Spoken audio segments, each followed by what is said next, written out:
Koto Tamarikima, how are you today, or this evening where I am?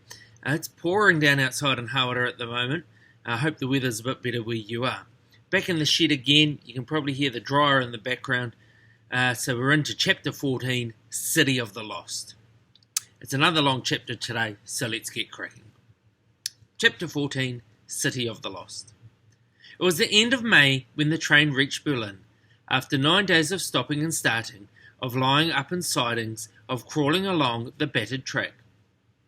The station was in a shambles, but everyone was glad to escape from their cramped quarters. They swarmed out of the trucks and over the lines, some of them disappearing at once into the dusty ruins of Berlin. Most of them hung about or sat down on their luggage. Hundreds of tired men and women and children in the hope that they would be given food or told where to go. A few UNRRA workers appeared, shouting orders in broken German, trying to make them stand in the queue. Carts piled with bread pushed their way through the mob, and there was some lading of milk out into vats for the mothers and babies. But this was a second refugee train that had come in that day, and there was not enough food to go around. Hungry and unfed, the family were directed to a transit camp not far away. They left the station shouting and laughing, for their spirits were high. Only a few weeks ago they were in Warsaw.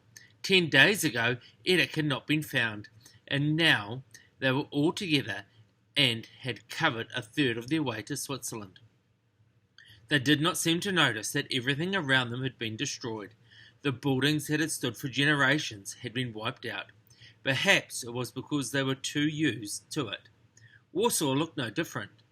Perhaps it was because the sun was shining, the birds were singing, and Switzerland was just around the corner. "Nobody's going hungry," said Jan, and from the mischievous grin on his face, Ruth knew that he was about to show them he had not lost his gift for the sleight of hand. Out of his shirt, he popped a long cigar-shaped loaf of bread. They all sprang to catch it, but Jan held it high above his head and ran across the road. There was a blaring of horn, a screeching of brakes, and a jeep grazed his pants. A voice shouted some insult at him in a language he did not understand. Turning, Jan looked up into the moustache of a British officer.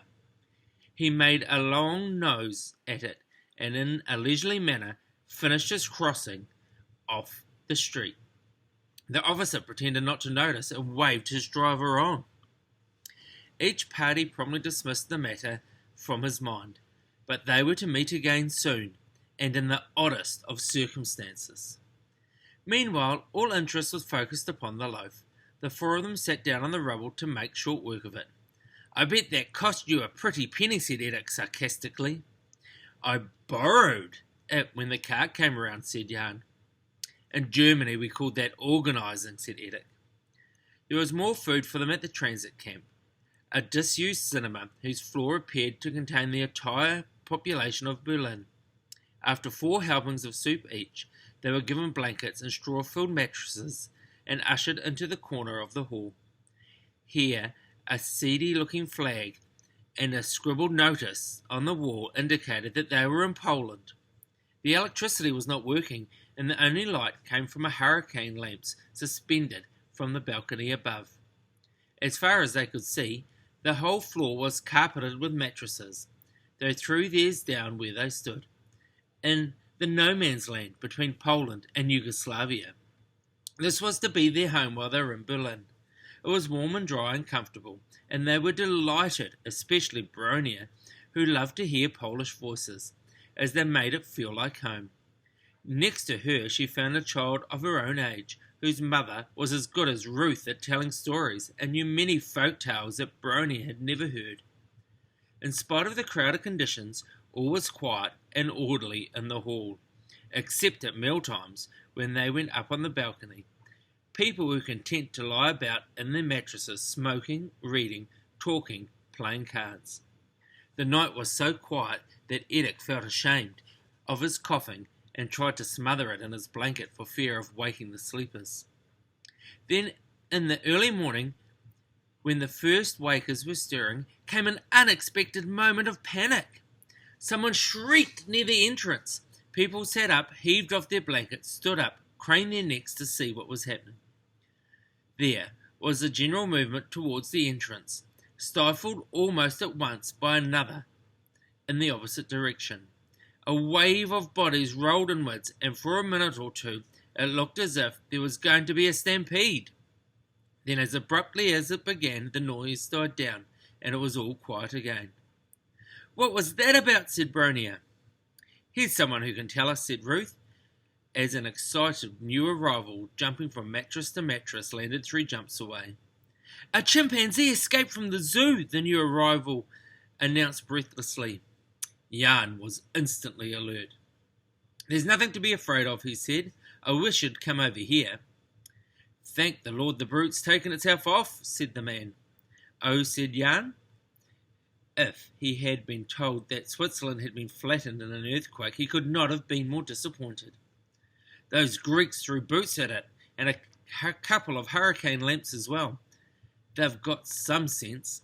"Stupid," said Jan. "That chimpanzee will copy them, and someone will get hurt."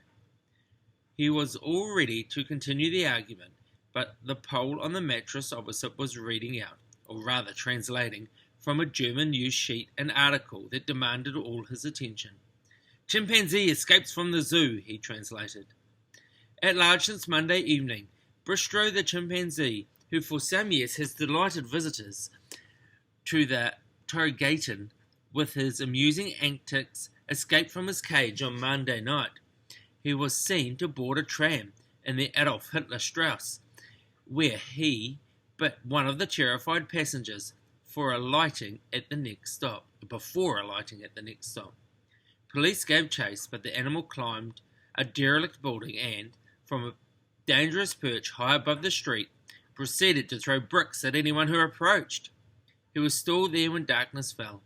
A watch was kept on the building all night, but the animal must have given them the slip, for he was not there in the morning. There have been several reports of him since, many of them contradictory." The reader looked up from the news sheet and saw with some surprise that all Poland was standing on his mattress. Flattered, he continued. "Bristro was one of the few animals to escape unhurt from the bombing at the zoo. A highly intelligent and usually docile animal, with a passion for cigarettes. He appears to have been much shaken by the months of bombing that the city has endured. His keeper reports that he has been difficult to handle because of his melancholy and sometimes violent moods.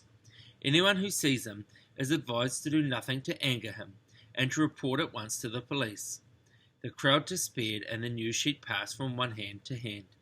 Soon, somewhat the worse for wear, it disappeared into Yugoslavia. "It's a good thing Bristro took himself off," said Ruth, who returned to her mattress. "Jan would have saved us." "If he hasn't," said Bronia. "Where is Jan?" said Edith. Jan's mattress was uninhabited. They looked for him, but he had vanished. Okay, 5 questions for us today. 4 questions and a prediction.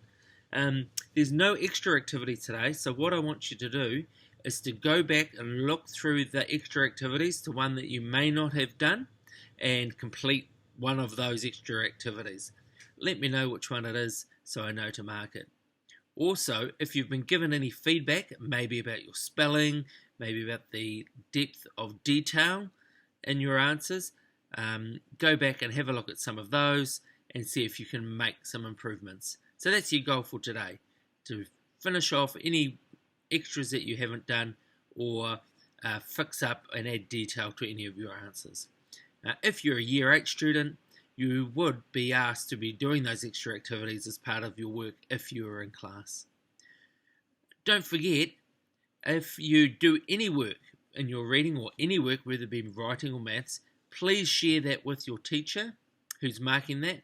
Today I found some kids' work that I hadn't seen and were well through their reading because they just simply hadn't shared it with me, and they'd put it into a file where I couldn't find it. So it's just by coincidence that I stumbled across it. So if you do some work, no matter whether you've shared your slide presentation with me in the past or not, please reshare it every time you do some work. Have a great day. I'm out at school today doing some work out there, so I will come to our Zoom meeting from our classroom. I look forward to seeing you there.